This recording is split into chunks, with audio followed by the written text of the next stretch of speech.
What's going on, everybody?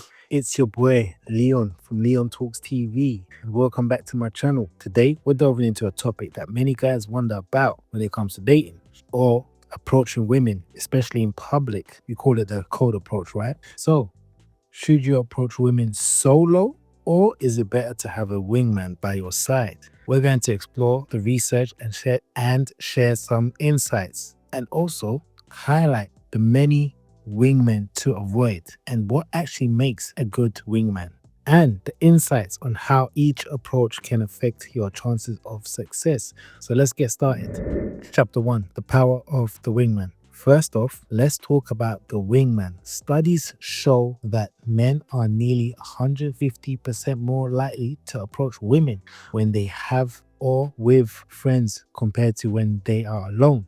That's a big difference. Having a wingman can give you that extra boost of confidence.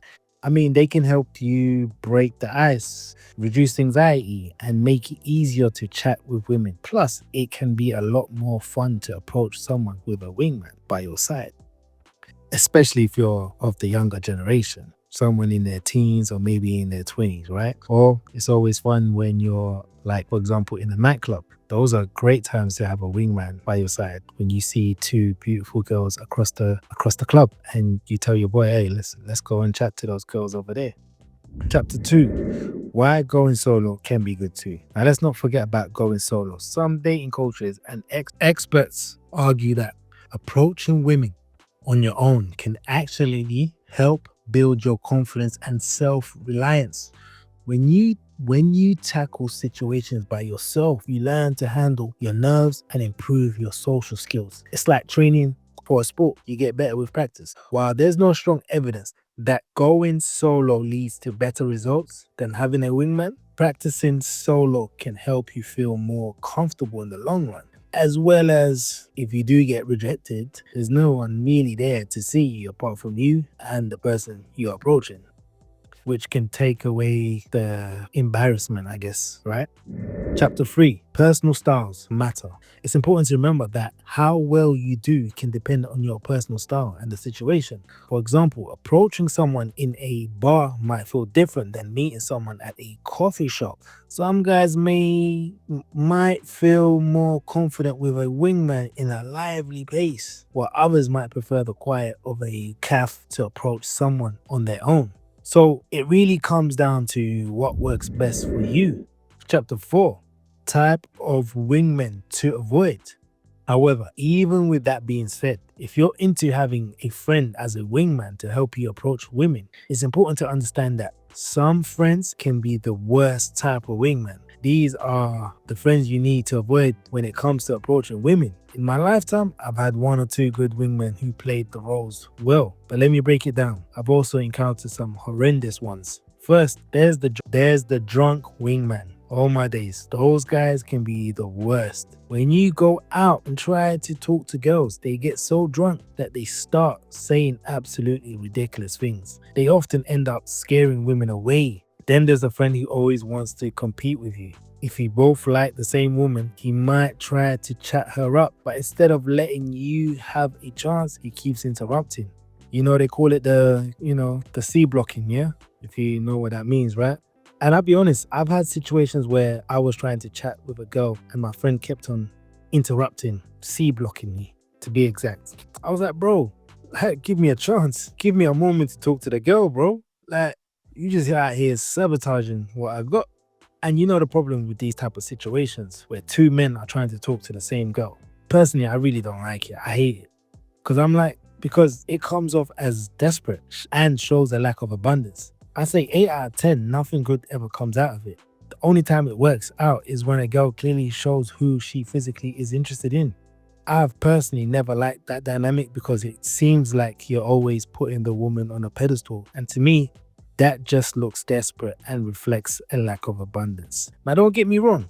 I could be chatting to a girl and she might not be feeling me, but she might be feeling my boy. And I've been in situations like that as well, where, vice versa. I might be chatting to a girl, she or my friend might be chatting to a girl, but she's not really feeling my friend and she's giving the other friend or me the eye.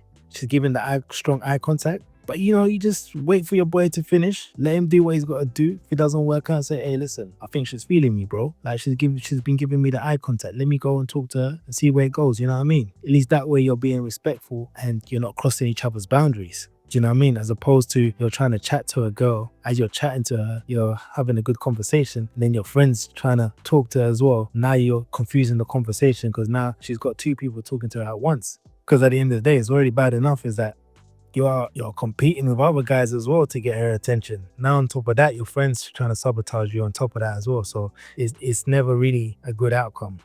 And then you have the friends who gets upset when things don't go his way. If he's not making any progress with a girl, he might start insulting her, friends, or acting inappropriately. I remember one time a friend of mine insulted a girl because he was trying to chat to this specific girl, and then her other friend came along while I was chatting to the girl that I was talking to as well. So me and my friend were talking to two girls, and then there's a third girl that felt left out, or I don't know. She's trying to rush her friends. She's basically C blocking and trying to get her friends away from us. My friend gets upset and then tells her, anyway, you got a big nose. I mean, she had a big nose, but you ain't had to say that. So he kind of played on her insecurity. So after he said that, it was a wrap. The girls were disgusted and they ended up leaving. And I was just getting somewhere with this girl that I was talking to. But you get a lot of those type of situations where even you have a friend that's talking to a girl, and as he's talking to the girl, he's trying to get some of her, but she's, she might be a bit he's not getting the response that he was looking for. And then he ends up getting frustrated. Then he ends up cussing her out, disrespecting her, saying you're ugly anyways. I didn't really like you, this, that, and the other. Then it kind of just spoils everything for the whole group or the other person that person might be with. Do you know what I'm saying? You ever had that friend that just spoils it for everyone because he likes to get into arguments with women? So you always wonder to yourself, why would they do that? Sometimes you just have to take one for the team and wait for your moment to shine, man. Chapter 5, tips for a good wingman. See, whether you choose to go out with a wingman or approach women on your own, here's some valuable tips based on my experiences in the dating game, where I've encountered all types of wingmen, some great and others not so much. Here's what to look for in a good wingman. If you have a wingman, select someone who truly is down with you, supports you, and can help keep the conversation flowing. It's important that both you understand your roles, whether it's introducing each other or breaking the ice or just there for support. Don't outshine your friend, neither. The wingman should avoid trying to steal the spotlight or flirt more than the friend. The main job is to initiate the conversation and then bring the friend into the mix. If the girl has a friend, the wingman should back up the friend by engaging with her to keep her busy and ensure she doesn't feel left out, even if they're not attracted to her. I think they call that taking one for the team, right? Handle outside distractions. The wingman can engage with the crush friends or divert the attention of newcomers, allowing the man friend to focus on their crush without interrupts. Promote your friend. The wingman should speak positively about their friends, highlighting their interesting qualities and making them sound trustworthy, like a movie trailer for the main event. So basically, don't throw your friend under the bus and don't belittle them. Gather useful information. During the conversation, the wingman can pick up on the crush's interests and hobbies, then share these insights with the friend to help foster a connection. You see, being a wingman is all about supporting your friend, setting the stage so they can swing for the fences and really knock it out the park.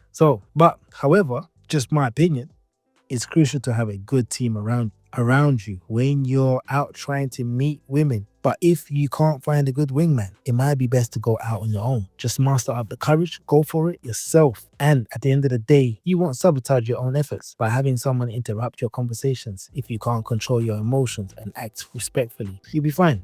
Even if you say something silly, at least it's on you and not someone else ruining the moment. So if you know how to navigate the scene, going out solo might be the best way to go. In conclusion, both approaches have their advantages. Having a wingman could boost your confidence and make it easier to approach women, while going solo can help you build a self-reliance and improve your social skills. Ultimately, find what works best for you and try to mix both strategies.